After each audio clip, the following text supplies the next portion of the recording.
In the red corner, standing at 6 feet 3 inches tall and weighing in at 222 pounds, it's the undefeated British legend, Frank Bruno. Frank would be coming into this fight having had 21 fights, all 21 of them wins, and all 21 wins by way of knockout.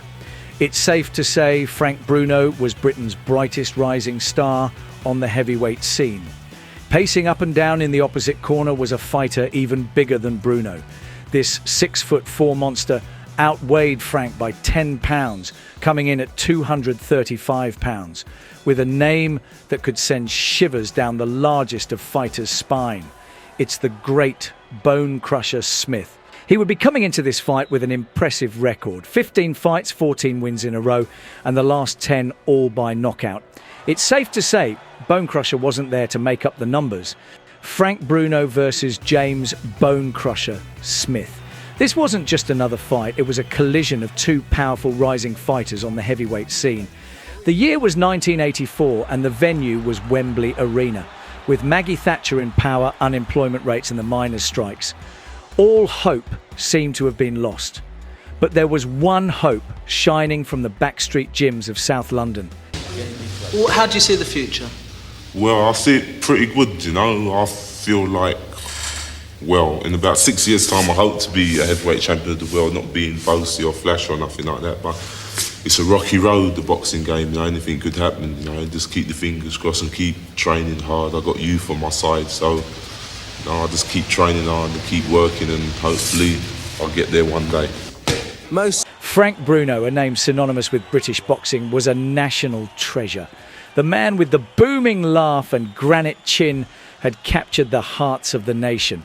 His journey had been a tough one, filled with thrilling victories in his pursuit of the World Heavyweight Championship. Each time he stepped in the ring, it felt like the entire country was holding its breath with him. The desire for Bruno to finally achieve that ultimate prize was immense, a long wait in the British sport of heavyweight boxing. He carried the hopes and dreams of a nation on his broad shoulders, and the pressure he seemed to take in his long stride. Leading up to the Bonecrusher Smith fight, Bruno was on fire. He'd faced the best the world had to offer, and his resilience and determination were never in question. Every victory in this period felt like another step closer to that elusive world title shot. The anticipation surrounding his next move was always high, and the announcement of a fight against the likes of Bonecrusher Smith sent a jolt of excitement through the British boxing community. Across the Atlantic, Bonecrusher was a force to be reckoned with. His nickname alone painted a vivid picture of his fighting style.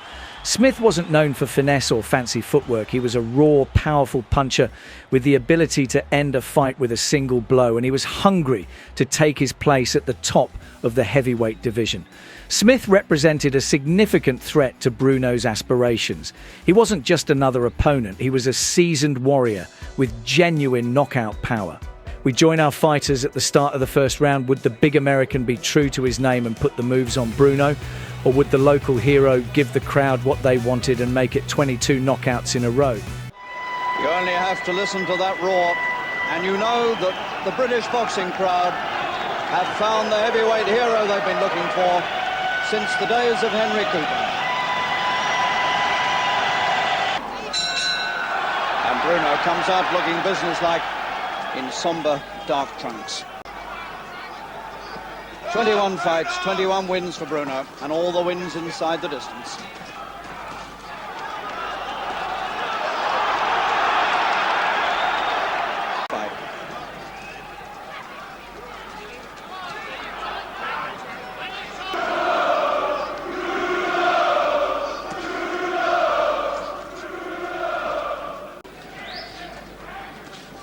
No lateral movement from Bruno.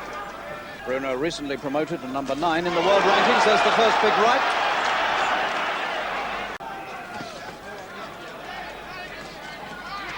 Bruno finding Smith's head easy to find.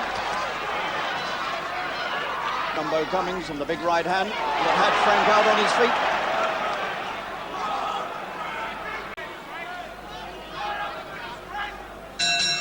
Bruno has done the better work in the first round. Frank would have a solid first round, moving well and keeping out of reach of the long arm of the law.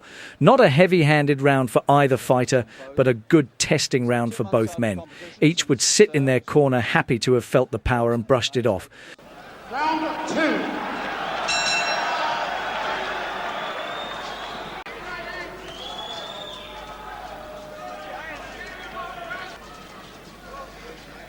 2. Marked difference of styles.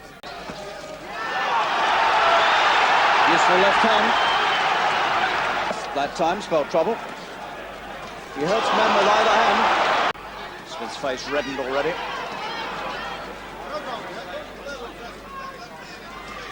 Lively on his feet now as he was.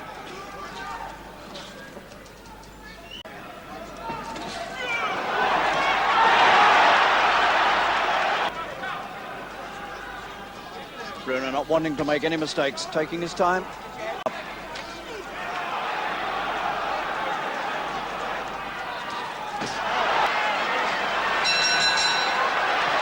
And Bruno was cool under pressure to finish that. The second round would see great movement from the British champion, throwing good combinations and moving in and out of the danger quick time. Bonecrusher would take everything that was put in front of him well, starting slow but looking to suss his man out. Smith.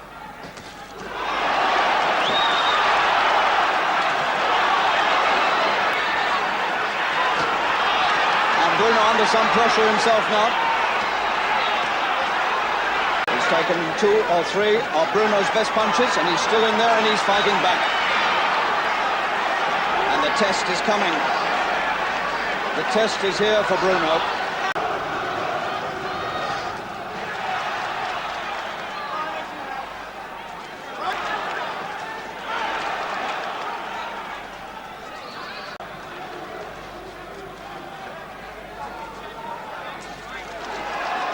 Now,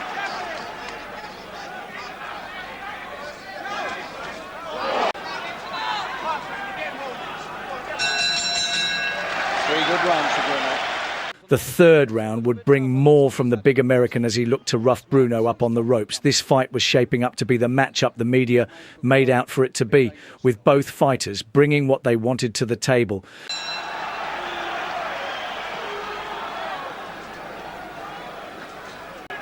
He's left hooked well. He's crossed the right well.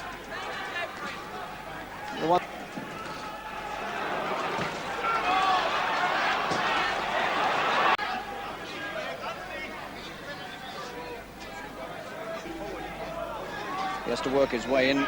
Bruno, this man's got a very long reach.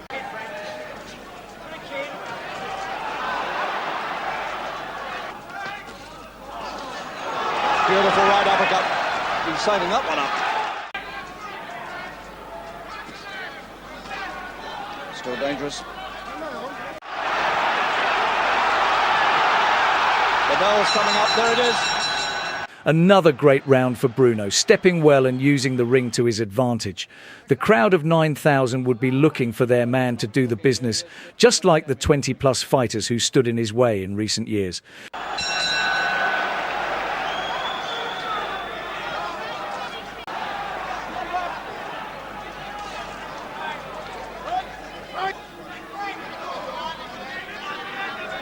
Quite a slippery customer is...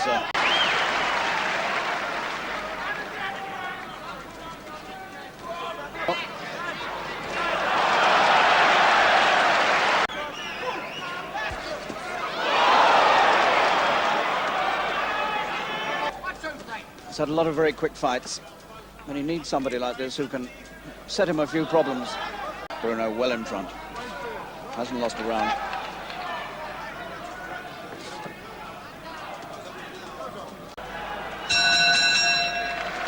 And Bruno looks him long in the eye at the end of that one.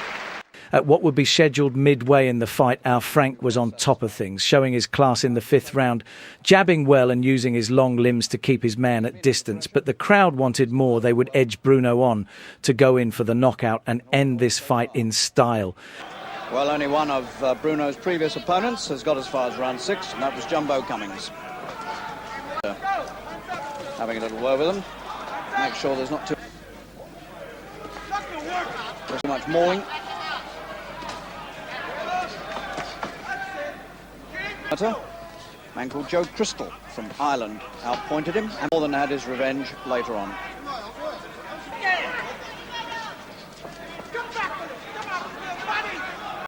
Right for right there. And suddenly Smith gets confident and...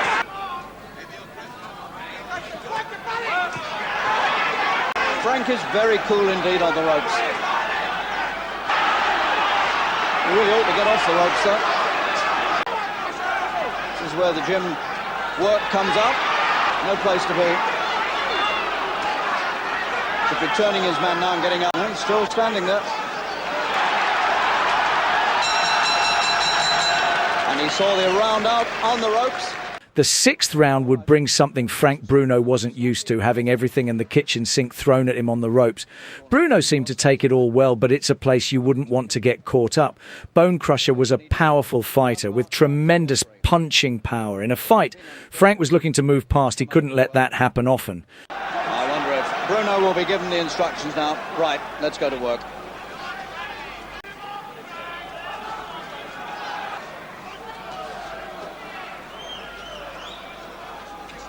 I would think Bruno's thrown his right hand less tonight than I've ever seen before. There's obviously... But he doesn't want to let Smith get too cocky.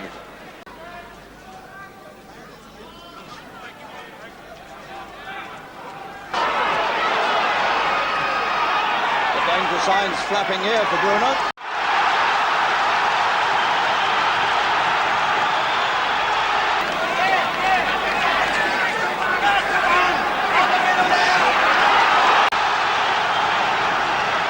First big attack by Bruno for a long time. This crowd willing Bruno to finish it here.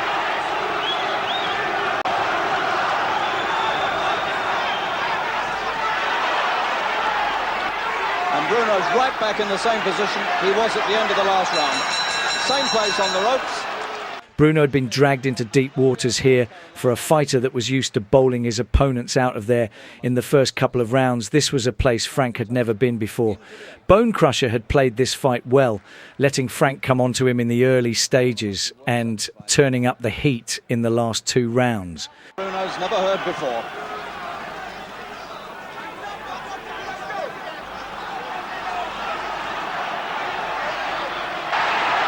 The man standing there, gloves down, and Bruno can't do much about it, which he's not used to. Or whether he has got hand trouble.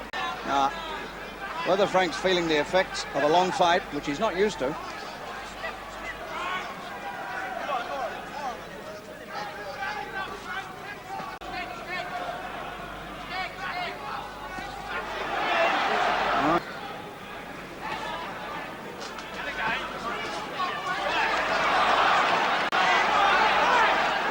Jab, the only weapon.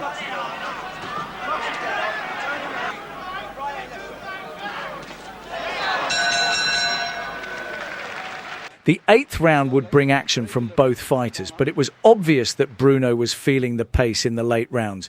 Bonecrusher was looking more confident as the fight went on and started to stick it on Bruno's chin at will. Beginning to look as though we might go the full 10.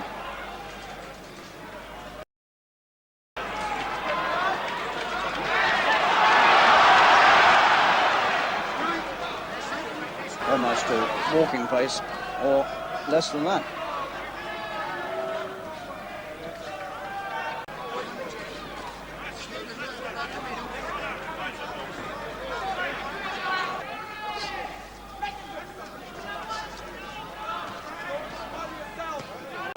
As though he can't get any life in it.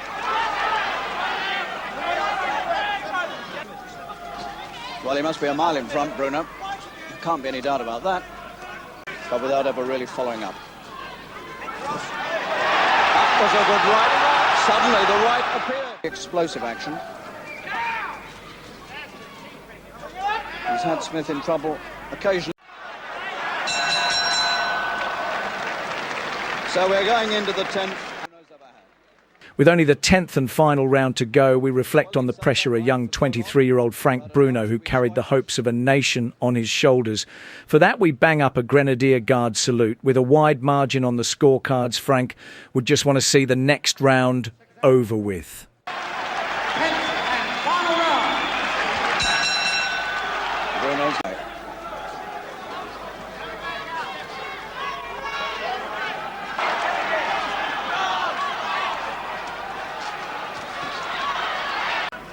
He's used his jab more than I've ever seen it. He's saved his right for some reason without ever getting careless.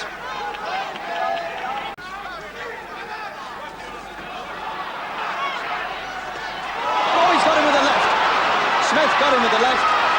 Quickly.